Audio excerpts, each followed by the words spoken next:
Hello बच्चों, आज हम लोग करने वाले हैं कि टीवाई बीकॉम का business law same 5 unit 1 Indian contract act 1872। तो इस यूनिट में हम लोग आज दो क्वेश्चंस करेंगे, difference between agreement and contract and दूसरा है essential elements of valid contract. दोनों questions examination point of view के लिए बहुत ही इंपॉर्टेंट है, तो प्लीज इस वीडियो को गो थ्रू कर लीजिए। तो सबसे पहला है कि डेफिनेशन ऑफ कॉन्ट्रैक्ट, कि भाई कॉन्ट्रैक्ट की डेफिनेशंस क्या है। कॉन्ट्रैक्ट की डेफिनेशन बच्चों ये है कि proposal plus acceptance is equal to agreement plus legal and force by law is equal to contract. आज आपको किसी के साथ कॉन्ट्रैक्ट करना है तो उस कॉन्ट्रैक्ट में आपको प्रपोजल और एक्सेप्टेंस दोनों जरूरी है। मान लो कि प्रपोजल किया हुआ है लेकिन बंदे ने एक्सेप्ट नहीं किया हुआ है तो वो कॉन्ट्रैक्ट वैलिड नहीं होगा। सो उस कॉन्ट्रैक्ट में आपके पास प्रपोजल और एक्सेप्टेंस होना जरूरी है। जब ना प्रपोजल होगा, सामने वाला बंदा एक्सेप्ट करेगा, तब जाके अग्रीमेंट बनेगा। और उसमें मान लो कि स्टैम्प पेपर पे और किसी वैलिड पेपर पे लाइक वो हुआ है तो वो लीगली एनफोर्स होगा। एक एग्जांपल के देखते हैं कि प्रपोजल और एक्सेप्टेंस की, मान लो कि फॉर एग्जांपल रमेश के पास एक प्रॉपर्टी है और सुरेश जो है वो प्रॉपर्टी लेने में इंटरेस्टेड है। तो रमेश ने सुरेश को बोला कि भैया मुझे प्रॉपर्टी सोल्ड करनी है।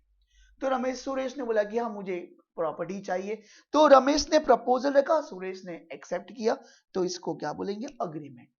अब लाइक मान लो कि लीगल डॉक्यूमेंट जो हम लोग दस्तावेज बोलते हैं, that means a legal document, right. तो उस लीगल डॉक्यूमेंट रमेश और सुरेश के बीच में हुए और यहाँ पे लीगल डॉक्यूमेंट होने के बाद वो क्या हो जाता है, वो कॉन्ट्रैक्ट हो जाता है।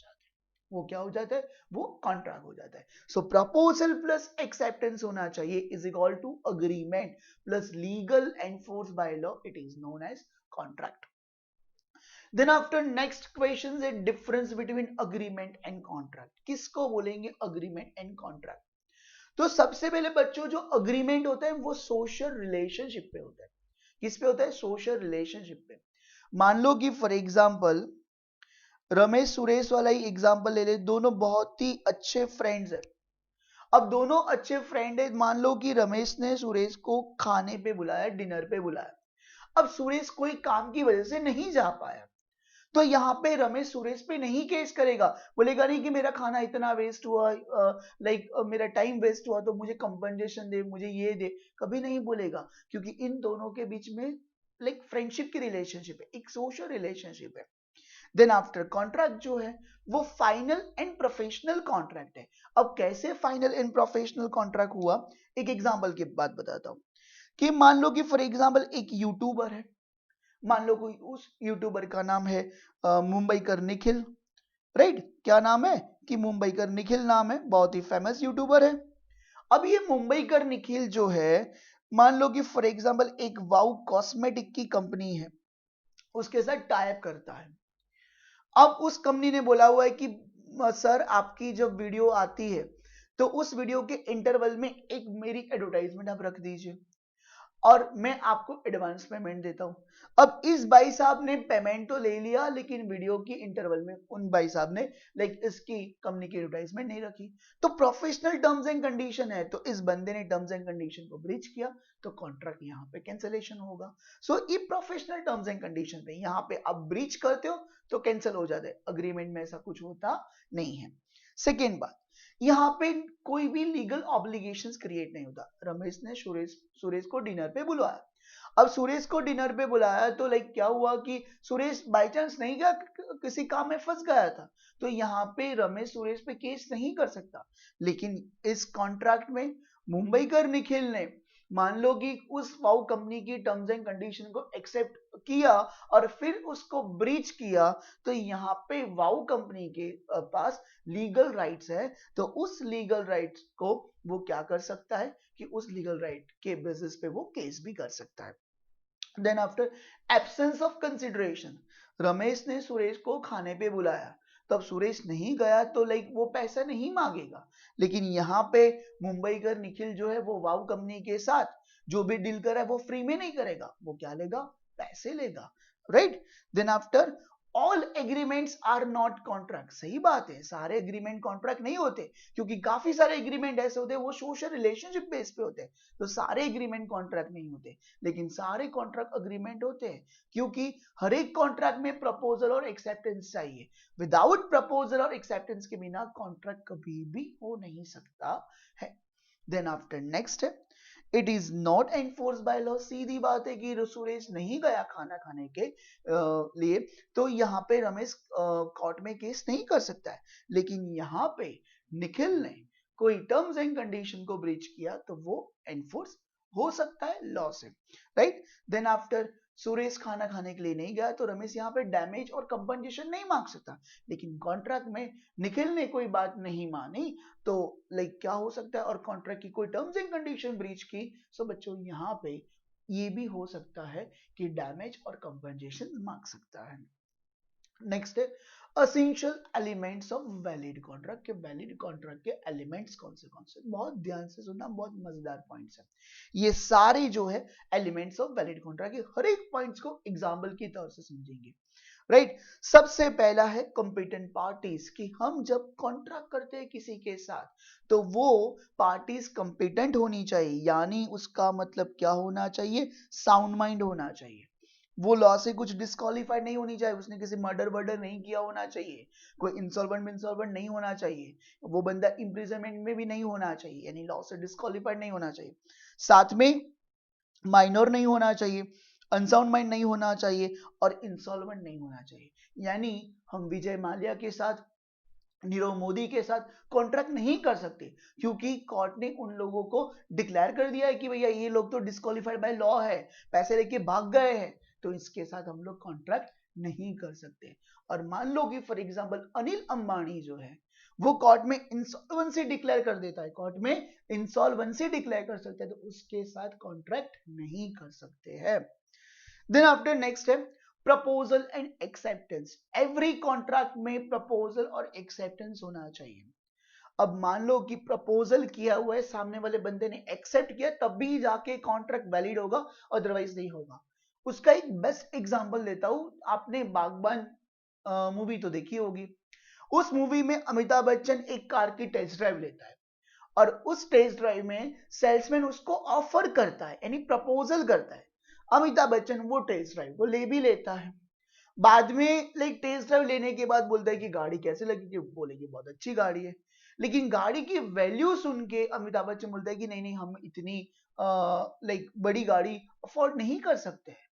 सो वो सामने वाला बंदा उसको गाली वाली देता है और लाइक चिल्लाता है। सो यहाँ पे प्रपोजल किया, लेकिन सामने वाले बंदे ने एक्सेप्ट नहीं किया, उस वैल्यू को देख के एक्सेप्ट नहीं किया, तो वो लीगल कॉन्ट्रैक्ट नहीं होगा। तो कॉन्ट्रैक्ट में प्रपोजल और एक्सेप्टेंस दोनों बात होनी चाहिए। लीगल राइट एंड ऑब्लिगेशंस बहुत ऑब्वियस है कि आप जब किसी के साथ अग्रीमेंट कर रहे हो, सो वो अग्रीमेंट ऑलवेज लीगल राइट होना जरूरी है। यहां पे मान लो कि फॉर एग्जांपल ये सलमान खान है, राइट। अब ना सलमान खान ने साथ किसी माइनर बंदे के साथ, मान लो कि माइनर बंदे के साथ उसने एक कॉन्ट्रैक्ट किया, अब दोनों के बीच में कॉन्ट्रैक्ट हो चुका है, अब बिजनेस बहुत अच्छा चल रहा है। आफ्टर 2 इयर्स के बाद ये जो माइनर बंदा है, अभी भी माइनर है, 2 इयर्स के बाद भी माइनर है, और वो बंदा सलमान खान के 30 लाख रुपीस लेके भाग गया। सलमान खान के पास कोई भी लीगल राइट नहीं बनता है, पहले वो कॉन्ट्रैक्ट नल एंड वॉइड है, बिकॉज माइनर के साथ किया हुआ है, सो दैट्स व्हाई ये कॉन्ट्रैक्ट क्या होगा, नल एंड वॉइड। तो यहाँ पे कोई भी लीगल राइट एंड ऑब्लिगेशन नहीं हो सकती। हाँ, लेकिन मान लो कि बंदा माइनर नहीं मेजर है, तो ये हो सकता है, legal right and obligation create हो सकते हैं, लेकिन माइनर है तो वो होगा नहीं। देन आफ्टर फ्री कंसेंट, आप किसी के साथ कॉन्ट्रैक्ट कर रहे हो तो फ्री कंसेंट होना चाहिए, फ्रीली होना चाहिए। किसी लाइक दबाव में आके, किसी के साथ जोर जबरदस्ती करके, किसी के साथ फ्रॉड करके, किसी के साथ जानबूझ के मिस्टेक करके, किसी को गुमराह करके हम लोग कॉन्ट्रैक्ट नहीं कर सकते। फ्रीली होना चाहिए, सब कॉन्ट्रैक्ट में ट्रांसपेरेंसी होनी चाहिए। आज मान लो कि मैं किसी को चीज सोल्ड कर रहा हूं और सामने वाला बंदा मुझसे वो चीज ले भी रहा है, लाइक हमारे दोनों में ट्रांसपेरेंसी होनी चाहिए, भैया इस गुड्स में इतनी डिफेक्ट्स है और आपको लेना है तो आपकी रिस्क पे ले सकते हो, तो ऐसे ट्रांसपेरेंसी होनी चाहिए। कॉन्ट्रैक्ट में ट्रांसपेरेंसी नहीं होती है, कुछ गलत होता है, तो वो कॉन्ट्रैक्ट फ्री कंसेंट कॉन्ट्रैक्ट नहीं बोला जाता। मान लो कि फॉर एग्जांपल मेरे पास एक प्रॉपर्टी है, पर लेकिन वो प्रॉपर्टी डिस्प्यूटेड प्रॉपर्टीज है। कौन सी डिस्प्यूटेड प्रॉपर्टीज है? अब मान लो कि फॉर एग्जांपल मैंने वो जो प्रॉपर्टी है वो रमेश को सोल्ड कर दी। अब वो रमेश को सोल्ड कर दी, तो वो डिस्प्यूटेड प्रॉपर्टी मैंने रमेश को सोल्ड कर दी, तो यहां पे मैंने मिस्टेक की, यहां पे मैंने रमेश को मिसरिप्रेजेंट किया कि ये प्रॉपर्टी मेरी है, प्रॉपर्टी की टाइटल क्लियर है, सब कुछ। तो यहां पे मैंने जानबूझ के रमेश को गलत तरीके से रिप्रेजेंट किया। तो इस केस में लाइक ये कॉन्ट्रैक्ट जो है वो लीगल नहीं होगा, फ्री कंसेंट नहीं होगा, क्योंकि जब आप कॉन्ट्रैक्ट कर रहे हो तो फ्रीली कंसेंट होना चाहिए। कोई कोर्सिंग, दैट मींस जोर जबरदस्ती नहीं होनी चाहिए, किसी के इन्फ्लुएंस में आके कॉन्ट्रैक्ट नहीं करना चाहिए, किसी के साथ मिस्टेक नहीं होनी चाहिए और मिसरिप्रेजेंटेशन नहीं होना चाहिए। तो ये कॉन्ट्रैक्ट क्या होगा कि तभी जाके फ्री कंसेंट होगा। फेयर एंड लवली की एडवर्टाइजमेंट नीचे वो स्टार मार्क देते हैं ना, राइट, कि भाई ये फॉलोइंग कंडीशंस में ही फॉलो होगा, अदरवाइज फॉलो नहीं होगा।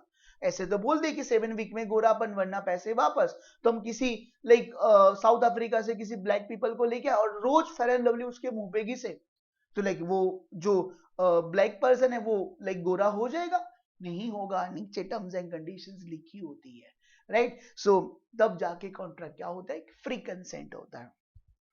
Then after, agreement must not be void under the law. आप जो भी एग्रीमेंट करो void नहीं होना चाहिए। मान लो कि फॉर एग्जांपल सुनीता है, क्या नाम है? सुनीता। अब सुनीता रमेश के ऑफिस पे जॉब कर रही है, लेकिन रमेश जब ऑफर लेटर देता है साथ में एक कॉन्ट्रैक्ट भी देता है कि उस कॉन्ट्रैक्ट में ऐसा लिखा हुआ है कि सुनीता जब तक इस कंपनी में जॉब कर रही है तब तक वो शादी नहीं करेगी। ऐसा एक कॉन्ट्रैक्ट में लिखा हुआ है, एक टर्म्स लिखी हुई है। सुनीता ने कॉन्ट्रैक्ट पढ़ा, ये तो बहुत गलत बात है, ऐसा तो नहीं होना चाहिए। तो ऐसा अग्रीमेंट होगा वो अकॉर्डिंग टू लॉ कैंसल होगा, नल एंड वॉइड होगा। सेकेंड बात है एग्रीमेंट डिस्टेंट ऑफ ट्रेड। आज की तारीख में ये बहुत सारी चीजें होती है बच्चों कि भाई एग्रीमेंट डिस्टेंट ऑफ ट्रेड। मान लो कि फॉर एग्जांपल कि 5 बच्चे हैं, राइट, वो भी मेजर नहीं, मेजर है, माइनर नहीं है, बहुत ध्यान से सुनना। रमेश, सुरेश, अंकित एंड जय, ये 4 है। और ये जो लोग है 4% ग्राउंडनट ऑयल का बिजनेस कर रहे हैं। किसका बिजनेस कर रहे हैं? ग्राउंडनट ऑयल का। बहुत ध्यान से सुनना, बहुत मजेदार टॉपिक है। अब रमेश जो है वो नॉर्थ में है, साउथ में है, वेस्ट में है और ए बंदा ईस्ट में है। रमेश को पैसे बहुत कमाने हैं, प्रॉफिट बहुत बढ़िया कमाना है। तो रमेश सोच ढूंढता है कि यार कौन मेजर सप्लायर है। तो रमेश को पता चला कि भैया कि सुरेश जो साउथ में बैठा है, लाइक अंकित जो है वो वेस्ट में बैठा है और जय जो है वो कहाँ पे बैठा है? कि जय बैठा है नॉर्थ, साउथ, वेस्ट और ईस्ट में बैठा है, राइट। कहाँ पे बैठा है? ईस्ट में बैठा है। सो अब होगा यूं कि सब लोगों को इकट्ठा किया, अब बोला कि आप लोगों को प्रॉफिट कमाना है। बोले कि यस। तो आप लोगों मेरी बात सुनो कि आप क्या करो कि तुरंत ही कंट्री में ग्राउंडनट ऑयल का सप्लाई बंद कर दो। तो बंद कर देंगे तो डिमांड इंक्रीज होगी, सप्लाई कम है तो लाइक क्या होगा? प्राइसेस इंक्रीज होगी। सो यहाँ पे लाइक ऐसा जो अग्रीमेंट होता है वो अग्रीमेंट नल एंड वॉइड है। And last, agreement restraint of impossible. मान लो कि अंकित जो है वो जय के साथ एक कॉन्ट्रैक्ट करता है। वो बोलता है कि भैया एक काम कर, तू 15 माले की बिल्डिंग से कूद, जो तू बच जाएगा तो मैं तुझे ना 1 करोड़ रुपए दूंगा। और सबको पता है कि 15 माले से कूदने के बाद कोई बचता नहीं है। तो वैसी जो अग्रीमेंट होती है वो agreement according to law null and void है, कैंसिलेशन है।